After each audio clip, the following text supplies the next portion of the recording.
Hello and welcome to problem 11 in my Calculus 3 or multivariable calculus problem solving series. In this video, we're going to look at how to find the minimum, maximum, or saddle points of a surface in 3 dimensions. So in this video, we're going to be looking at minimums, maximums, and saddle points of surfaces in 3 dimensions. So if we have a surface in 3 dimensions, we can have points where there's a maximum, and what this means is that in every direction that you go from in that point, you'll be moving downward. Or a minimum, where if you were standing on that point, any direction you would move in, you would be going upwards. Or a saddle point, where it's neither a minimum or a maximum, where on one axis, in some directions, you move upwards, while in others, you move downwards. And it has the shape of a saddle from a horse. So how do we find these points? Well, first we need to find critical points. And these are candidates for your minimums, maximums, and saddle points. So if you have a surface, f of x comma y, the critical points will be when the partial derivative with respect to x equals 0 and the partial derivative with respect to y equals 0. So when these two conditions are met, you have found critical points or candidates for your minimums and maximums or saddle points. Once we found our critical points, we need to use the second partial derivative test, where we have d, a discriminant, and this value determines whether your point is a saddle point or a minimum or maximum. So d is going to be equal to the second partial of f with respect to x times the second partial of f with respect to y minus the mixed partial squared. And if d is less than 0, then that point is a saddle point.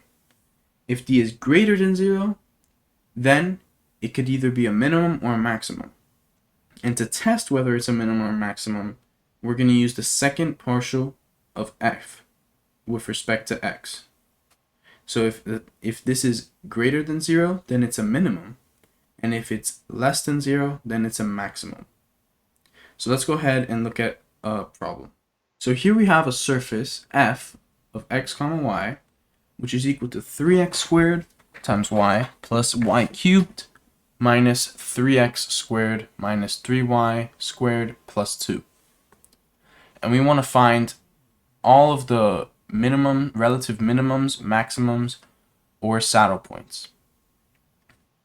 So we're first going to take the partial derivative with respect to x, which is going to be 6x times y minus 6x, or 6x parentheses y minus 1.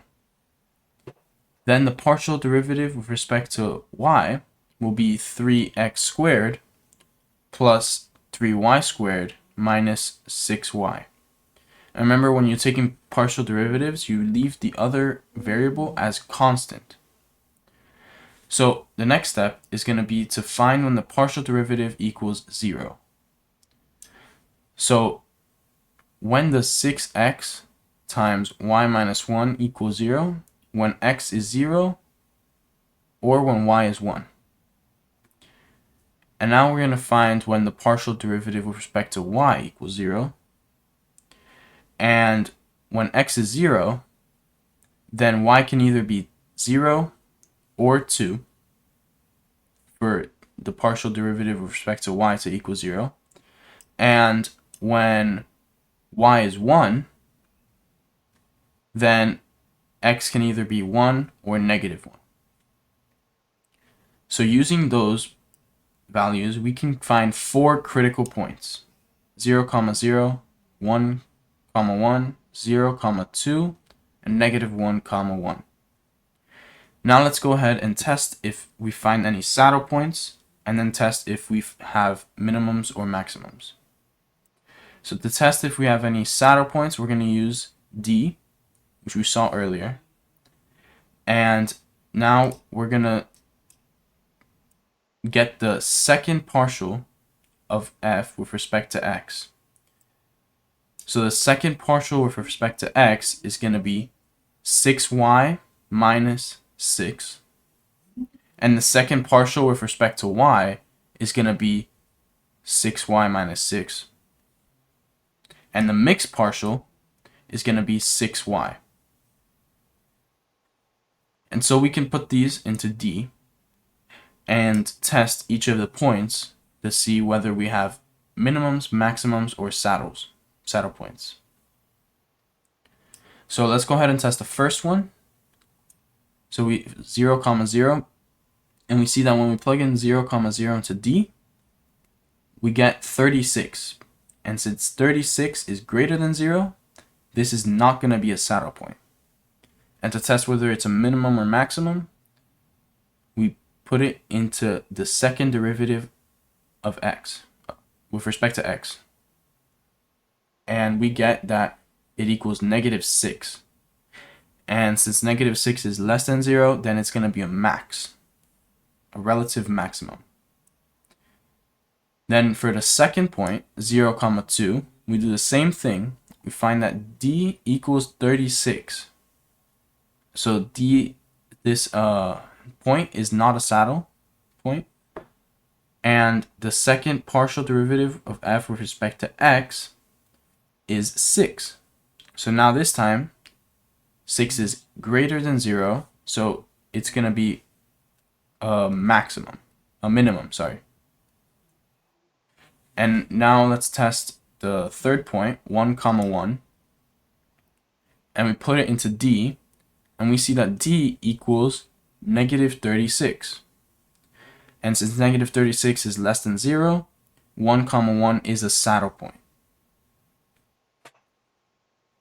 Then, finally, we have the last point, -1, 1, and when we put it into D, we find that it also equals -36, so it's also a saddle point. So here we have our 4 critical points, and we all classified them. So we have 1 max, 1 min, and 2 saddle points. So here we can see we're using an external graphing tool like GeoGebra to graph the function, and we can actually see the points, the minimums, the maximums, and even the saddle points. So we see on this point, which is 0, 0, 2, we have a max. On these 2 points, we have a saddle because in some directions it goes downwards, while in others it goes upwards. And at the point 0, 2, -2, we have a minimum.